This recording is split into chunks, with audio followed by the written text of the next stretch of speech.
दोस्तों, दुनिया में जिसके पास दौलत हो वही अमीर नहीं होता। दुनिया में हर एक व्यक्ति अमीर होता है जो दूसरों को कुछ ना कुछ दे सकता है। दुनिया में बिरले ही ऐसा कोई होगा जो किसी को कुछ ना दे सके। एक व्यक्ति भगवान बुद्ध के पास अपनी गरीबी को लेकर सवाल पूछने गया तो उन्होंने जो बताया वह पैसे का रोना रोने वाले सभी लोगों के लिए एक सबक है।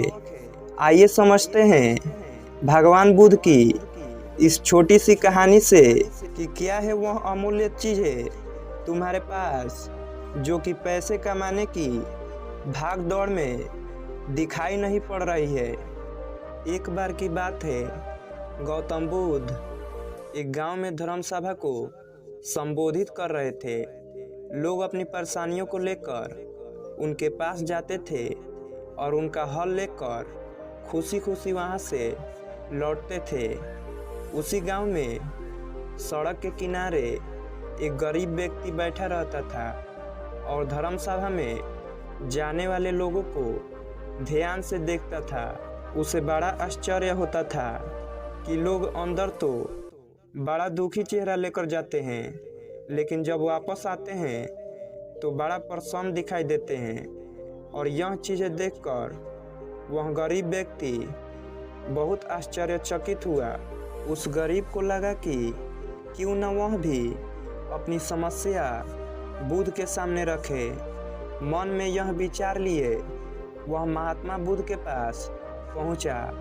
वहां जाकर उस दुखी गरीब व्यक्ति ने देखा कि लोग पंक्तिबद्ध खड़े होकर भगवान बुद्ध को अपनी समस्या बता रहे थे और वह मुस्कुराते हुए सबकी समस्या का हल कर रहे थे। तब उसकी बारी आई तो उसने सबसे पहले महात्मा बुद्ध को प्रणाम किया।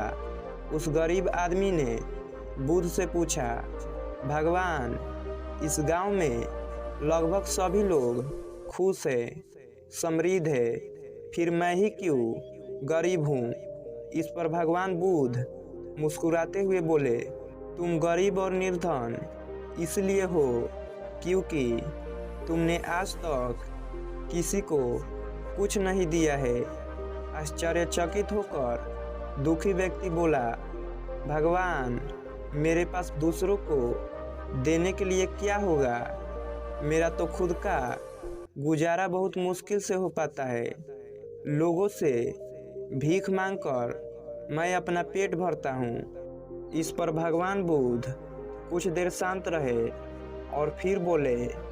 बुद्ध ने उस व्यक्ति से कहा, तुम्हारे पास 2 कान है, एक कान काट कर मुझे दे दो, मैं इसके बदले में 1000 सिक्के दूंगा। गरीब आदमी बोलता है, नहीं, मैं अपना कान नहीं दे सकता। महात्मा बुद्ध कहते हैं, तो अपनी 2 आँखों में से एक आँख मुझे दे दो, इसके बदले मैं तुम्हें 5000 सिक्के दे सकता हूँ। गरीब आदमी फिर बोलता है, नहीं, मैं ऐसा भी नहीं कर सकता। अच्छा, तो तुम मुझे अपना एक हाथ ही दे दो 10,000 सिक्के के बदले। गरीब आदमी कहता है, जी नहीं, यह नहीं हो सकता। तब बुद्ध ने कहा, फिर तुम कैसे कह सकते हो कि तुम्हारे पास कुछ भी नहीं है? तुम्हारे पास 1 दूने 2 यानी 2000 से ज़्यादा के कान है, 5 दूने 10 यानी 10,000 से ज़्यादा की आँखें हैं और 10 दूने 20 यानी 20,000 से ज़्यादा के हाथ है। जब कान, आँख और हाथ का इतना अमूल्य है तो पूरे शरीर का जाने कितना होगा। व्यक्ति चुप हो गया। उस व्यक्ति को समझाते हुए कहा, देखो तुम्हारे पास कितनी बड़ी दौलत है। जिसके पास अच्छी अच्छी बातें सुनने के लिए कान हो, अच्छी अच्छी चीज़ें देखने के लिए आँखें हो, अच्छे अच्छे काम करने के लिए हाथ हो, भला उससे बढ़कर धनी व्यक्ति और कौन हो सकता है? दोस्तों, पैसा, धन संपत्ति नहीं होने से क्या आप गरीब हो जाते हैं? यह तो सिर्फ आपके मन का भ्रम है। पैसा तो एकमात्र मुद्रा है और कुछ नहीं। इंसान के मरने के बाद उसका सारा धन संपत्ति यहीं का यहीं रह जाता है। जब हम मरते हैं तो हम सिर्फ अपने साथ लोगों का प्यार, उनकी सच्ची दुआ और सिर्फ अपने जीवन में कमाया हुआ पुण्य ही ले जा पाएंगे। इसीलिए दोस्तों, हमें अपनी ज़िंदगी को हमेशा आनंद के साथ जीना चाहिए। दोस्तों, आज के इस ज़माने में जिसके पास फ़ोन तक की सुविधा हो वो कैसे गरीब हो सकता है? हाँ, बहुत से लोग ऐसे भी हैं जिसके पास खाने को भोजन और रहने का घर तक नसीब नहीं होता है, और कुछ तो इतने भी गरीब होते हैं कि उनके पास अपने शरीर को ढकने के लिए कपड़े तक नहीं होते हैं।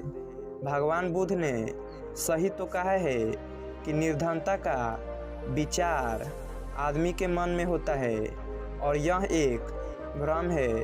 हमें तो ईश्वर का धन्यवाद करना चाहिए जिसने हमें 2 वक्त की रोटी और रहने को घर तक दिया है, और इतना सुंदर, इतना बुद्धिशाली मानव शरीर दिया है।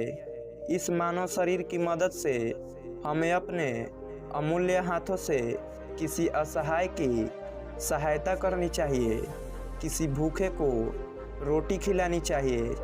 आपको कहीं भी मौका मिले किसी की मदद करने का, तब आपको उसकी मदद अवश्य ही करना चाहिए। यही तो है सच्चा धन और यही है पुण्य पाने का काम। दोस्तों, यह कहानी हमें यह सीख देती है कि दुखी और गरीब होना एक भ्रम है, न कि वास्तविकता। जैसे ही हम सोच रखते हैं हम वैसा बन जाते हैं। तो दोस्तों, आपको यह कहानी कैसी लगी कमेंट सेक्शन में ज़रूर बताएं।